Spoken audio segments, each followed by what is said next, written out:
So in this video I show a little bit of what's involved for swapping out a nudge bar and putting this rocker bar on. This is an MCC triple hoop rocker bar. I definitely don't show everything involved, so this is not a how-to video. Have a look in the description for more info about where I got this bar and a few other bits and pieces. Hey guys, today I'm back in the workshop with my 2012 Hilux, and the goal for this video is to attach this. This is the MCC triple loop rocker bar, and I just received it today after a bit of a wait, but I've got to take all of that off to get this on, and I've never done one before, so I'm just going to kind of show you little bits here and there as I go along. I won't go too in detail, but that's the plan. So I got it obviously all unwrapped now. It was wrapped up very well in two packages. So the main bar came in a package, and then the little winch, winch, that part holds the winch, and obviously the instruction manual. So I'm just gonna sort of get into it. I won't video me actually doing a lot of it because I've only just got myself in here, but I'm just going to make a start obviously taking the spotlights and stuff off, and then taking that nudge bar off with all the bracketry involved with that, and then work up to taking off the plastic bumper, and I think there's a few other like bits and pieces underneath that I have to take off as well. I'll just follow the instruction book. Here there's about, I don't know, a lot of pages of parts, and it runs you through pretty well. I might put a slow video or pictures of this up at the end of the video just so you guys can see what I'm following, all the wiring and stuff, all of everything, hopefully pretty followable. Yeah, bucket of bolts, that's what's got to go in it. But I'm just going to make a start, and I'll pick up the camera every now and again to show you what I'm doing and where I'm up to. So just before I do start ripping everything apart, so MCC, they didn't pay me or tell me how to do a video or whatever, but they did give me a little bit of a discount on this bar, knowing that I was going to make a video with whatever bar I went with. I looked at ARB as well, and they're well built in my opinion as well. But the reason I went with MCC was purely because of the looks. I just like the look of this bar compared to everything else that I looked at, and that was the only reason. I haven't had any experience with MCC before, or ARB bull bars anyway, so yeah, that's just what it is. Alright, I'm going to get into it. So it's very quickly looking different already, just removing the spotlights, light bar, and my daytime running lights. But while I'm here, I thought I'd kind of tell you why I'm putting a bull bar on, because obviously the nudge bar held all my lights and stuff, and I was pretty happy with that. But I would like to put on different wheels, and it'll kick it out a little bit more. And for that to happen, I need a little bit more clearance at the front so they can put the casters forward and give me a little bit more clearance so there's no scrubbing when I turn. And the other reason is just a little bit more clearance as an approach angle. As you can probably guess on this, I have hit, as you can see in here, I've hit this a heap of times, and I've actually bent brackets and stuff under there previously. Obviously that's all pretty close, and it's just not doing the job. And it kind of bends pretty easily. Not that the other bull bar won't bend, but it'll just sit up a bit higher, kind of out of the way a bit more, just to give me a little bit more approach angle, obviously from the side there. And hopefully I can put my spotties and stuff back on the bull bar somewhere. Otherwise I'll probably look at, there's just King's light bars and spotties. I might look at, if I can't get both sets on the bull bar somehow, as well as my daytime running lights, I might look at a different sort of light bar that may be a bit better and kind of has integrated spotties in the middle there, but we'll get to that later. But that's where I'm at now. Next thing is to take off the nudge bar itself, which I think shouldn't be too hard, just a couple brackets up above there and then under. got the nudge bar off. It's actually not too bad a shape. I thought it'd be a bit more bent than that, but it's mainly the bracket. You can see it's cracked there, and same on the other one. It's kind of not seated up there quite right, and these mounts I haven't got off yet, but I'm sure that they probably are a bit bent as well. But yeah, that actually came off pretty easily, just the 4 bolts, one there, and then the ones that attach it to the chassis here. So now, next thing is to kind of go around and unclip all these, or unscrew these and unclip all the mounting points for the plastic bumper, and probably end up taking that off as well, the grill out, and then I'll get to the brackets afterwards because it'll be easier. That's the plan. Kind of getting through it now. Ended up taking that grill off because there's a couple of little clips you have to undo to get to that. Around here, that just, you pop it out of that. Now those brackets that I was talking about earlier, they're kind of in the way because they kind of hold it on. I could wreck it and just rip it off, but I won't. I'll get under there, and there's just 2 kind of U-bolts or U-nuts to come off there, off a U-bolt, and that's that whole bracket that holds the nudge bar on. If you didn't have a nudge bar, I don't think you'd have those, but I do, so I'll take those off now. And with the fog lights, those clips are a pain in the ass when they haven't been off for a while, so I just took the bulb out, and I'll take the clip off once that nudge, the bumper is out of the way. Now it does say I have to take the lights out again to remove these, but I'm hoping that I don't have to. These plastic bits have got to come out, because when I put those lights in, I pretty much had to do this. I left the nudge bar on, but I had to take all that off to get access. So if you've got lights that you're going to swap over and you're kind of waiting on a bull bar to do this, maybe do it at the same time. It'll save you a lot of mucking around, because you only have to do it once. But yeah, so I'll take those brackets off now, and then hopefully that front bumper will just pull off, and then I'll unclip those light bulbs, the fog lights. I've got the bumper off, I've got the nudge bar off, I've got the splash plate off from underneath, I've got the that was the brackets for the nudge bar. Those are all the clips and pins holding on the bumper bar. That was nudge bar pile there. Now to take off, you got to take that plastic bit off and chuck it away. And these plastic bits have got to come off yet, and not sure how they come off, but they will somehow, hopefully. They're aftermarket lights, so it might be a bit different than the book. Next up is taking that front chassis rail off, and I'm assuming these little things come off too, because they were just holding the bumper. All those wiring there is my lights. I think these stay. If not, I take them off. I don't actually see them in the little manual. I already have fog lights because this is an SR5 Ute, so I'm hoping that the plug should be the same. I just took those little lights out, so hopefully that'll just plug straight into the fog light. But I do have to wire in, this is the indicator. I don't have a secondary indicator because I don't have a bull bar, so I'm just going to find, go back into here, and somewhere there is my indicator wire, and I'll just tap into that and make that work. Yeah,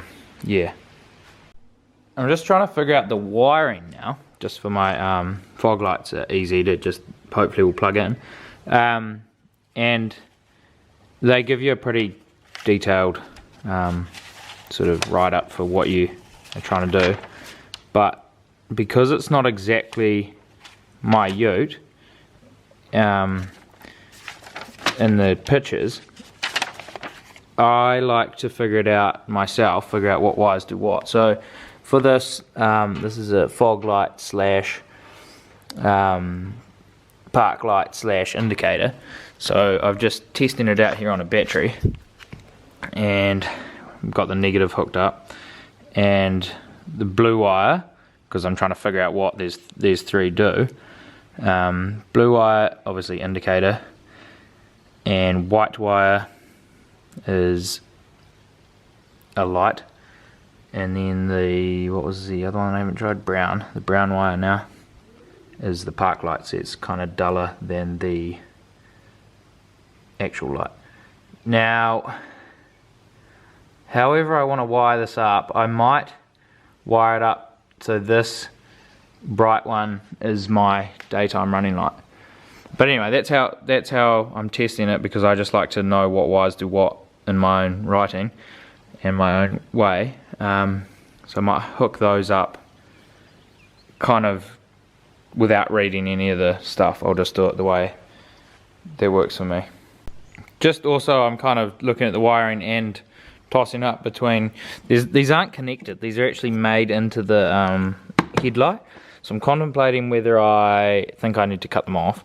I have still got my old headlight, so I'm just going to go and check to see if that can unbolt on my old ones, and if it can, I think that's what they're talking about to remove, so I'll end up having to cut that off and make it all nice with this headlight, because I'm a bit scared to go ahead and chop it off just in case that's not the right part I need to take off. But I mean, looking at it, it is, but there is, like, this little part here can unscrew from the back, so it might just be that they're talking about, but I just don't know, because these aren't stock lights, so I'll just figure that out and I'll get back to you.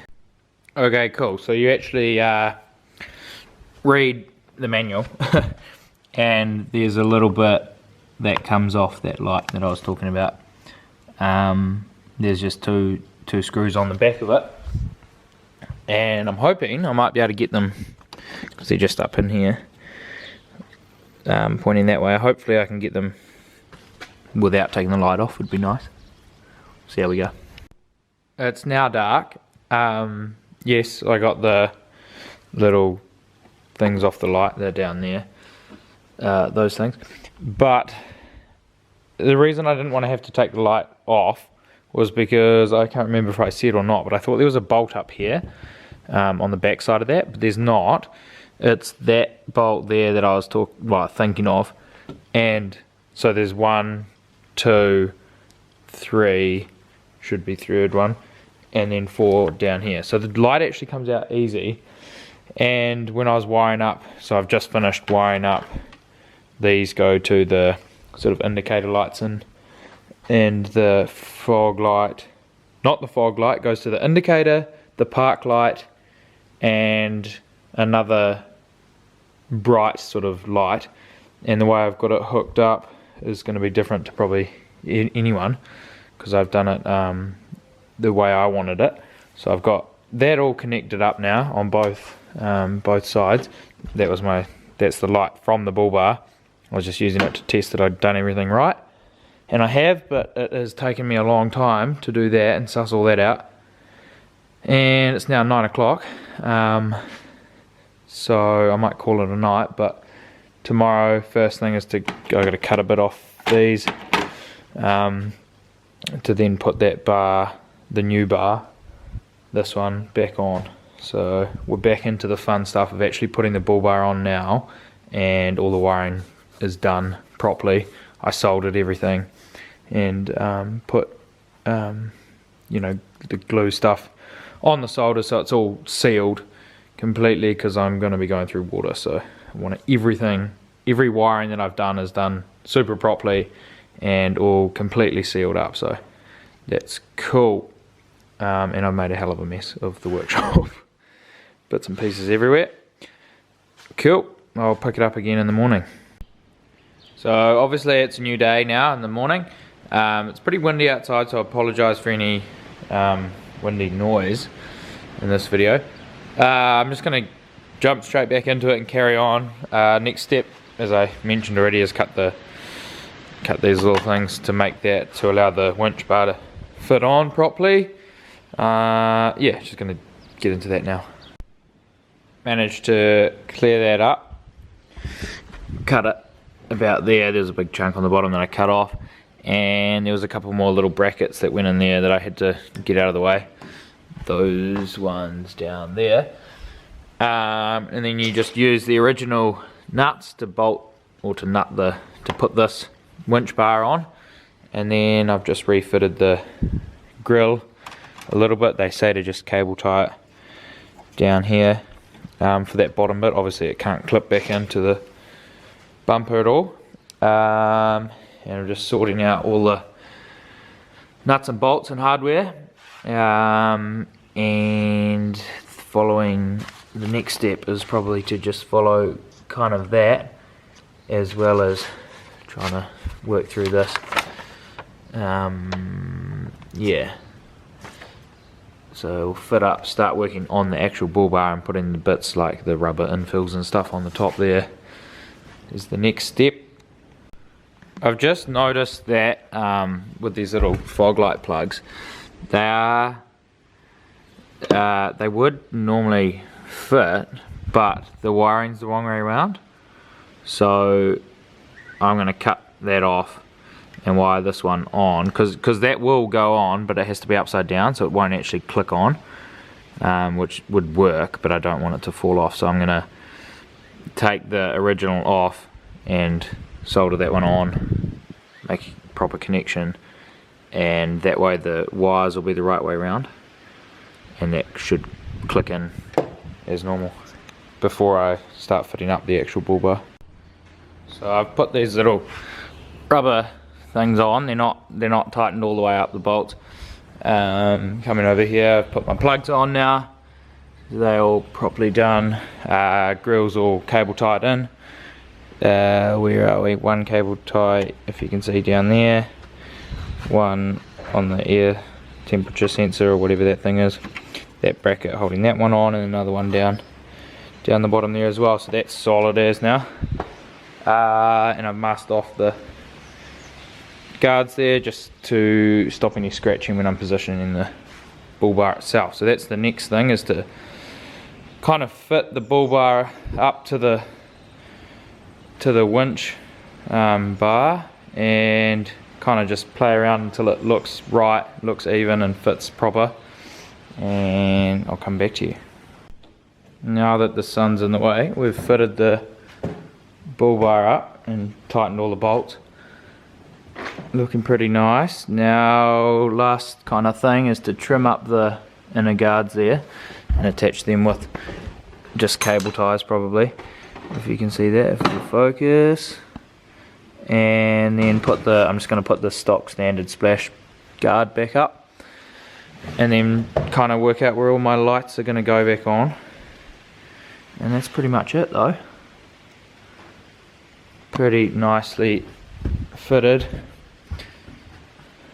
without having to cut any of the plastic or guard or anything. It matches up kind of nicely with a 15 sort of mil gap or a 10 mil gap there, as per the instructions. Get in there now. I've just got to put on my light bar next. I'm not going to do that today though. That's just going to go, I'm going to make a new bracket, so it'll go kind of on the front of that bar. My daytime running lights down there are just temporary. They're put on real, like, just quick with random little bolts that I had.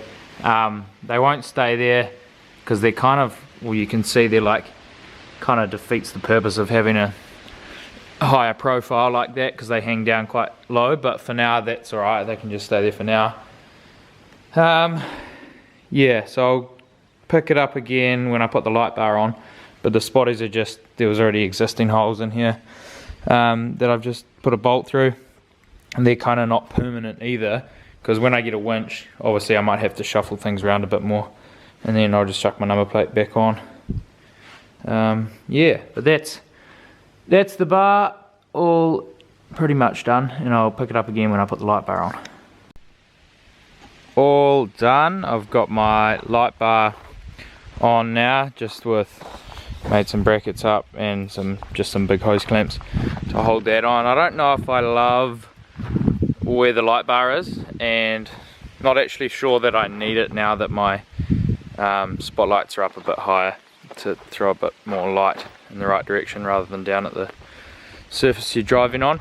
But that's the MCC triple loop rocker bar.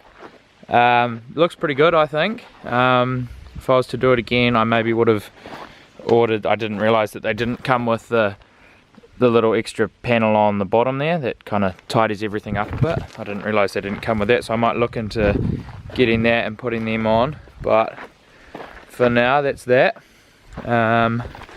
Yeah, I might look at getting a thinner light bar as well, because it's up a bit high and you can see, like, it takes away a fair bit of your vision. So we'll see how that goes, but I might end up just taking that off.